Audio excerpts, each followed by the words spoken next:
Une vidéo aujourd'hui sur le rétro gaming, à l'époque où on jouait avec un joystick, voilà. Voilà, maintenant c'était encore celle-là était pas mal. C'était The Boss, elle s'appelait celle-là. Elle a pas mal servi. Donc je voulais vous parler de ma jeunesse de joueur de jeux vidéo et en particulier à l'époque des premières consoles de jeux, et en particulier ça, l'Atari Video Computer System. Voilà, donc c'est pas tout jeune. Et ça faisait suite aux petits traits qui se renvoyaient la balle sur les écrans. Il y avait le tennis, il y avait le foot. On avait une vingtaine de jeux. Et l'Atari, c'était quand même quelque chose d'extraordinaire quand on avançait là-dedans. Donc les premiers jeux, c'était dans les années 80, hein, 81, même 79, 78 même. Alors par exemple, les premiers jeux, c'était vraiment très très Spice War. Voilà, je vais les passer vite, hein. Star Raider, alors ça c'était des traits, c'était pour faire un vaisseau spatial, mais des traits, des carrés, ça suffisait, on s'y croyait pour les vaisseaux spatiaux. Un petit labyrinthe, 78 Adventure, celui-là on en parle encore. Un labyrinthe où on balade un trait avec des clés, et c'était le début des jeux de rôle voilà. Les jeux de sport, c'était pareil, c'est très très basique. Basketball, alors ils mettaient à chaque fois Use with joystick controller. Oui, oui, on va jouer avec une manette. Maintenant, ils ne mettraient pas ça sur les jeux PlayStation, de prendre une manette, hein. Hyper connu, Pac-Man, voilà, ça c'est culte. Donc Superman, voilà, à l'époque ça faisait rêver tout le monde. La jaquette, t'es joué vachement. Yars Revenge. Pelé Soccer, oui, à l'époque c'était pas Ronaldo et Messi qu'on mettait sur les jaquettes, mais là ils avaient fait un jeu basé sur Pelé. Voilà, alors là, cultissime, 1978, Space Invader. Voilà, ça ne nous rajeunit pas tout ça.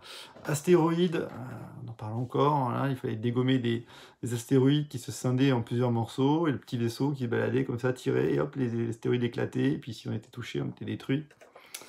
Voilà, Outlaw, alors ça c'est pareil, il y avait deux cow-boys à peu près dessinés qui se tiraient l'un sur l'autre comme ça, c'était des duels, voilà, ils ont mis un petit côté Clint Eastwood sur la jaquette. La jaquette faisait vraiment partie du combat, faisait partie de l'immersion.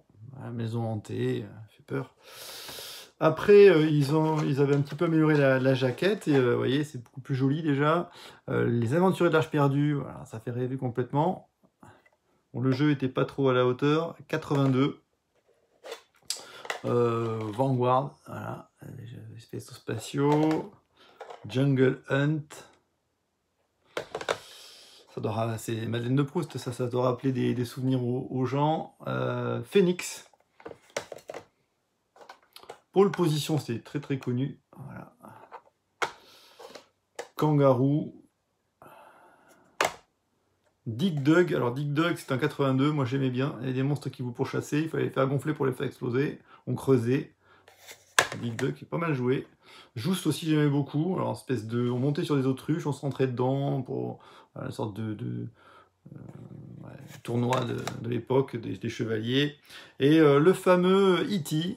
Qui est célèbre parce qu'en fait il a coulé Atari en fait, et du coup le jeu était complètement buggé, était complètement nul, on pouvait rien faire. Le pauvre E.T. il passait son temps à tomber dans des trous et on savait pas comment sortir, on comprenait rien au jeu, c'était une catastrophe, c'était hyper énervant.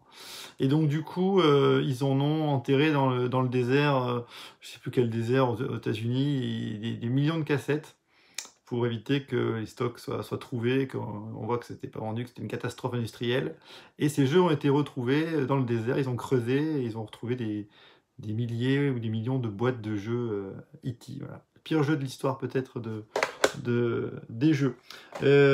Ensuite, après, on était passé sur des formats CBS ColecoVision à l'époque. Voilà, alors avec Donkey Kong, ouais, c'était des cartouches. Hein, la qualité graphique avait progressé. Fameux Zaxxon. Zaxxon. Voilà, il y avait le côté 3D un petit peu du vaisseau spatial. C'était en termes de graphisme, ça avait bien progressé.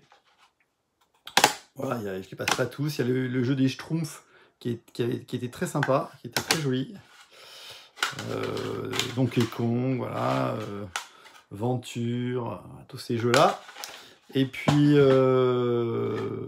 y avait des jeux à licence. Voilà, Star Wars, Popeye. Ça c'était Atari encore. Je reviens en arrière. Voilà. Décathlon, Enduro, le ski. Alors à l'image, c'était ça le ski, le petit truc rouge qui passe entre les portes. Voilà, on est très loin des performances de maintenant. Frogger, Retour du Jedi, attention. Voilà, ça faisait rêver, mais alors après, une fois qu'on jouait, on rêvait un peu moins. Enfin, il y a quand même des jeux qui étaient très bien. Et après, je suis passé sur les MSX. Et les MSX, en fait, là, il y avait un bon qualitatif très important. Alors, par exemple, avec la licence les Goonies. Donc ça, c'est les années 84, 85, 86. Le fameux Knightmare, qui est, alors ça, on y a joué comme des malades. Voilà, ça c'était les jeux donc Konami qui allaient sur les MSX, et c'était souvent des jeux qui étaient importés directement du Japon. Nemesis, voilà, ça c'était un super jeu, je sais pas s'il y en a qui connaissent et qui y ont joué, j'aimerais bien que dans les commentaires il y en a qui se rappellent. Twinbee, c'était toujours des jeux, alors il y avait des jeux, je me souviens même plus du nom, c'est en japonais, je m'en souviens même plus, il y en a qui se souviennent. C'était sur MSX2 ça. F1 Spirit, alors ça, la musique était super, on commençait déjà à progresser énormément. The Maze of Gallius, voilà. Après, des fois, il y a des jeux, Androgynous sur MSX, non, c'était sur MSX2. C'est après Hierarch Kung Fu, donc ça aussi c'était un jeu de combat, de karaté qui était très bien. Ça c'est le premier, 85, Hierarch Kung Fu. Je sais, je pense qu'il y en a qui s'en souviennent de tout ça. Peoples, la boxe. Et puis alors la série des jeux de sport hyper olympique. Voilà, on appuyait comme des malades sur le truc, tac, tac, tac, tac, pour faire courir. Voilà, ça c'était physique. Hein.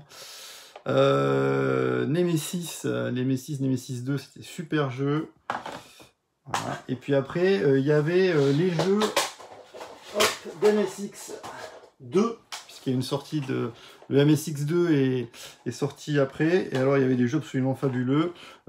Castlevania, donc sur MSX2, c'était Vampire Killer. Alors ça, c'était absolument génial. 87, Vampire Killer, un des meilleurs jeux de la plateforme. Pareil, on parle toujours de Metal Gear Solid, Kojima, voilà, les premiers jeux de Kojima sur MSX2. Metal Gear, c'était en 87. Donc ça, c'était absolument génial. Voilà, et puis des jeux comme Penguin Adventure, ça c'est sur MSX1, on a beaucoup joué. Salamander, une des suites de Nemesis.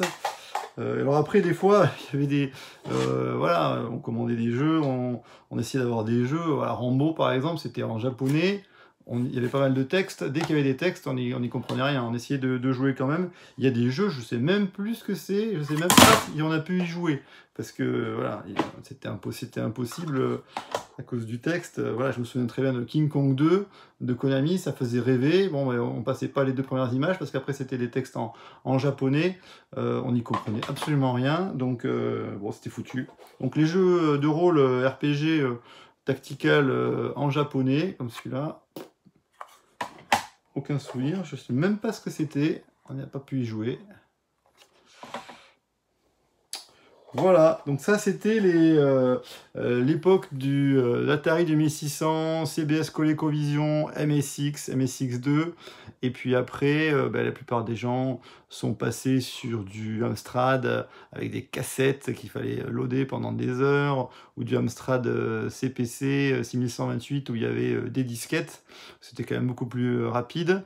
Pour notre part, nous on était passés sur de l'Atari, Atari ST avec des cassettes et des disquettes, voilà, pour des jeux de rôle. Voilà, c'était l'époque des ordinateurs.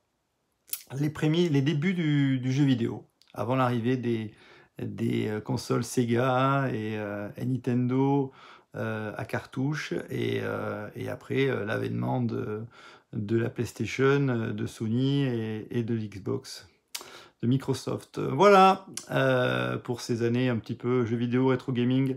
À bientôt sur une nouvelle vidéo de Contraband Bloc Pop.